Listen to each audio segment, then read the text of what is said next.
Hey everybody, and welcome to the BWC Online Bible Study. Today we're going to be looking at Exodus chapter 14. As we look at Exodus chapter 14, we're going to be talking about impossible situations, places that God will take us into where He is the only way out.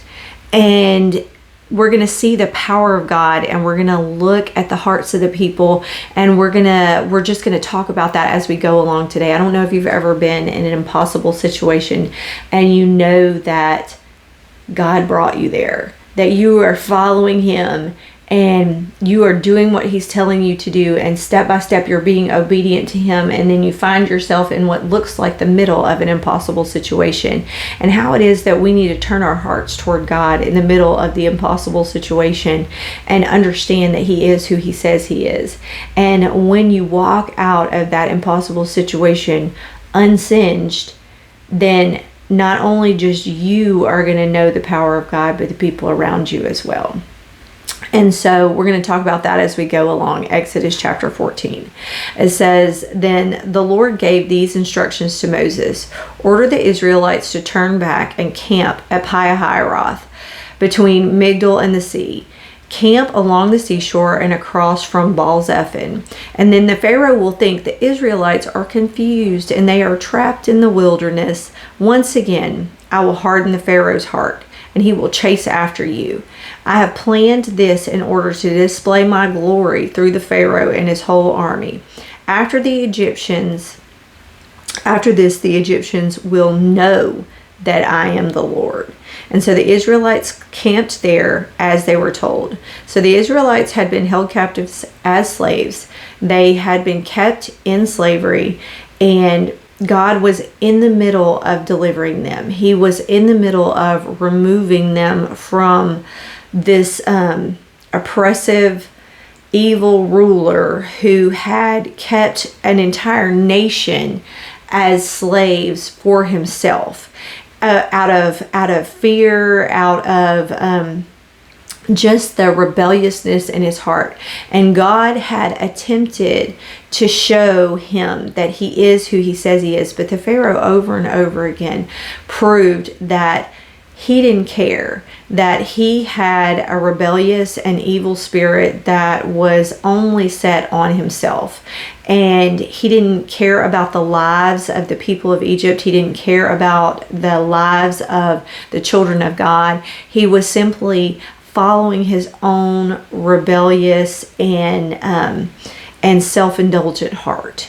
And as we talk about this today, as we go along, we're going to see that God is going to show an entire nation that He is who He says He is. He's going to show the entire world. In fact, He's going to show generations through this story that He is who He says He is. And we're going to see His power on display. It says, "When the word reached the king of Egypt that the Israelites had fled, the Pharaoh and his officials changed their minds. 'What have we done, letting all those Israelite slaves get away?' they asked. So the Pharaoh harnessed his chariots and he called up his troops. He took with him 600 of Egypt's best chariots, along with the rest of the chariots of Egypt, each with its commander. The Lord hardened the heart of the Pharaoh, the king of Egypt, so he chased after the people of Israel, who had left with his fists raised in defiance.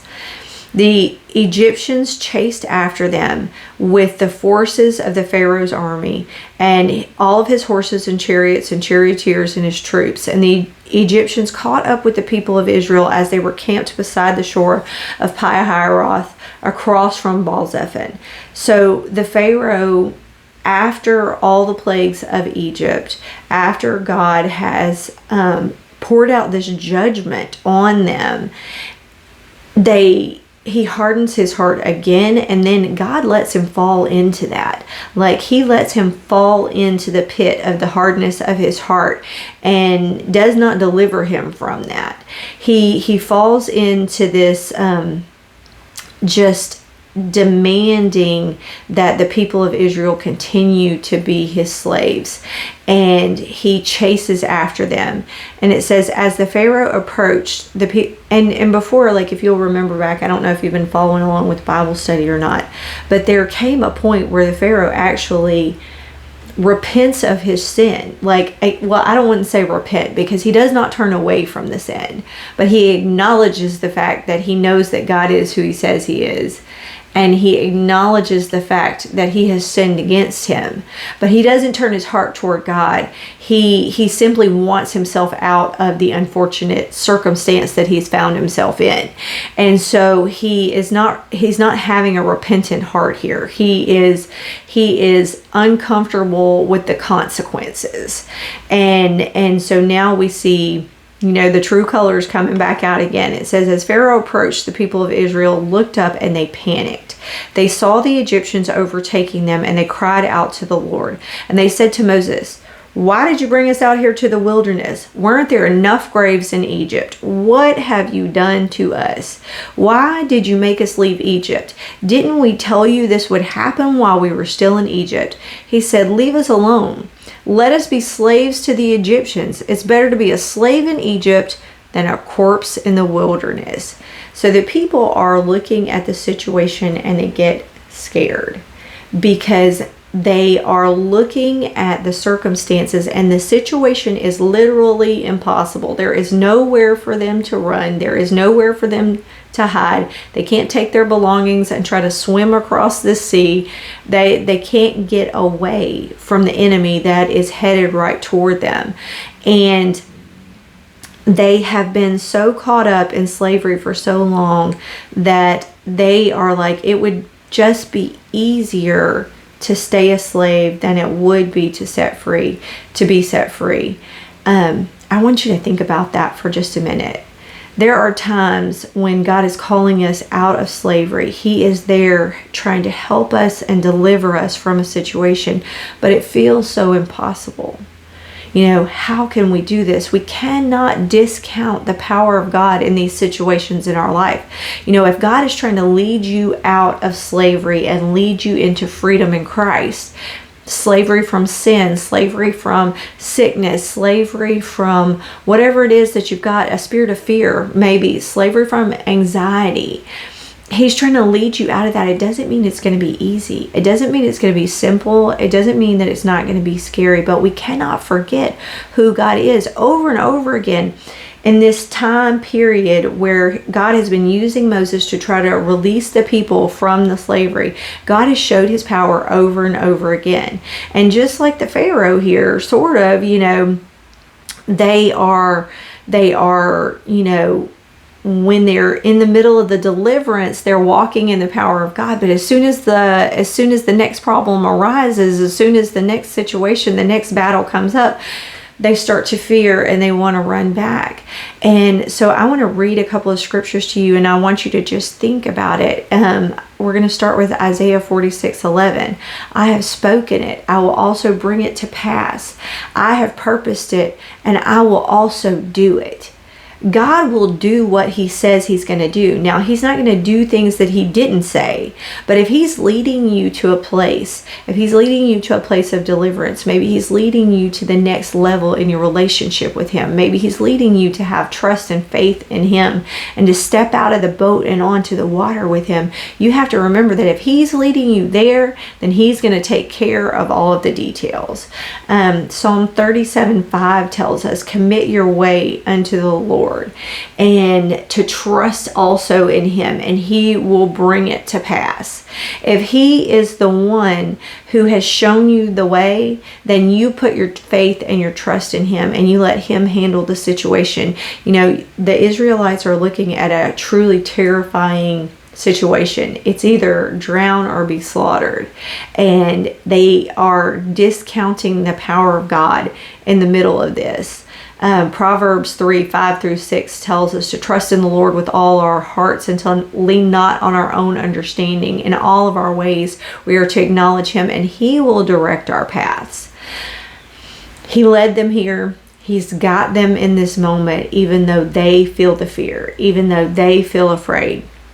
It says, but Moses told the people, do not be afraid. Just stand and watch the Lord rescue you today. The Egyptians you see today will never be seen again, and the Lord himself will fight for you. So just stay calm. I just want to read that one more time to you. I feel like somebody maybe needs to hear that. Do not be afraid. Just stand still. Watch the Lord rescue you today. The Egyptians you see today will never be seen again. The Lord himself will fight for you. So just stay calm. Can we stay calm? Can we trust in the Lord? Can we not flail around in fear, but to stand and know that we're following him, that we're listening to his voice, that he is the one who's taking us to this next level, to this place of freedom, this release from slavery, and to know that he will fight for us, that he has got our best interest at heart.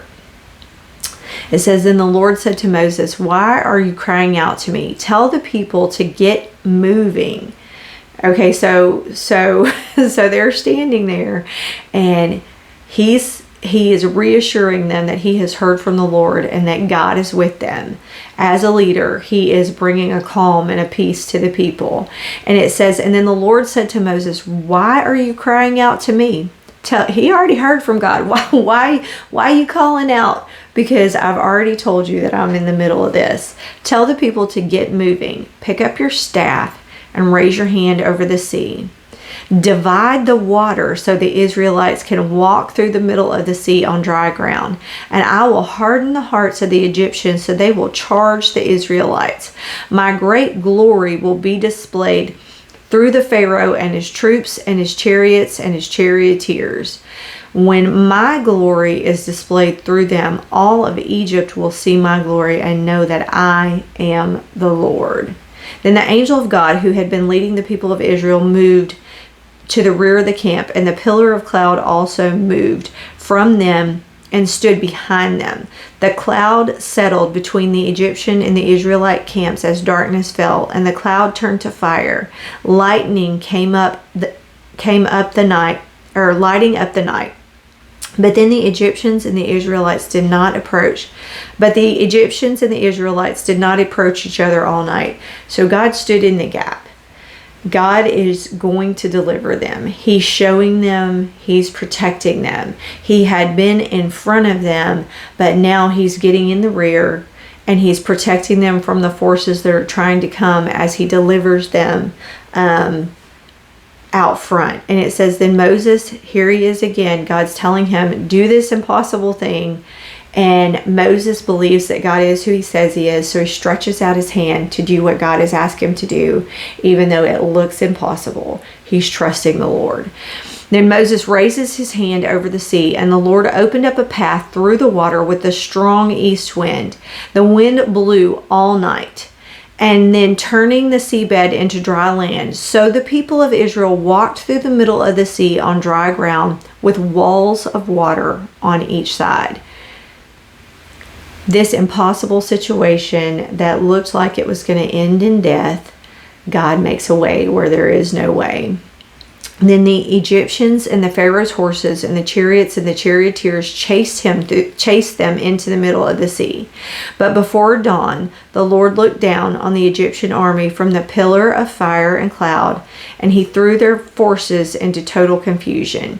He twisted their chariot wheels, making the chariots difficult to drive. Let's get out of here and away from these Israelites, the Egyptians shouted. The Lord is fighting for them and against Egypt. Like, how long is it going to take them to realize this? Over and over again, God has shown them. And it says, when all the Israelites had reached the other side, the Lord said to Moses, raise your hand over the sea again, and then the waters will rush back and cover the Egyptians and the chariots and the charioteers. So the sun began to rise. Moses raised his hands over the sea, and the water rushed back into its usual place. And the Egyptians tried to escape, but the Lord swept them into the sea. And then the waters returned and covered the chariots and the charioteers and the entire army of the Pharaoh. all of the Egyptians who had chased the Israelites into the sea, not a single one survived. But the people of Israel walked through the middle of the sea on dry ground, and they stood up and the water stood up like a wall on both sides. And that is how the Lord rescued Israel from the hand of the Egyptians that day. The Israelites saw the bodies of the Egyptians washed up onto the seashore, and the people of Israel saw the mighty power of the Lord that the Lord had unleashed against the Egyptians, and they were filled with awe before him, and they put their faith in the Lord and in his servant Moses. God will show his glory. Will you follow him? Will you trust him? Will you trust him to deliver you from the slavery that you have been held back by? What would you give to see anxiety washed up on the shore? What would you give to see a spirit of fear washed away from your life? What would you give to see poverty and lack and all the things that the enemy has tried to use you to keep you a slave? What would you give to see drugs and alcohol? What would you give to see just the maybe self-deprecation, like things that you are thinking about in your mind that don't come from God? What would you give to see that washed up on the shore? Or what would you give to be delivered from that? Can you put your faith and your trust in God? Can you be willing to walk out of the slavery that the enemy has tried to hold you back from? He gives us this story. He shows his glory in this deliverance so that the people of Israel will have faith, so that the enemy will understand that he is who he says he is, and so that we can look back on this story and see that God is who he says he is, that he is a deliverer of his people. It doesn't mean that you won't be put into an uncomfortable situation. It doesn't mean that you won't face a difficult circumstance. It doesn't mean that you're not going to be standing there one day going, okay, God, you brought me here. You told me to do this. Now what? And it doesn't mean that we can't do those difficult things that God has called us to do, but we are to be like Moses and put our faith and our trust in the Lord, and to maybe listen to the leadership as well. You know, he is the leadership in this situation, but if the Israelites hadn't followed him, they would have given into their own fear and run back into a place of fear rather than putting their faith and trust in God and walking into this amazing release from slavery. So listen to the people around you who are putting their faith and trust in the Lord.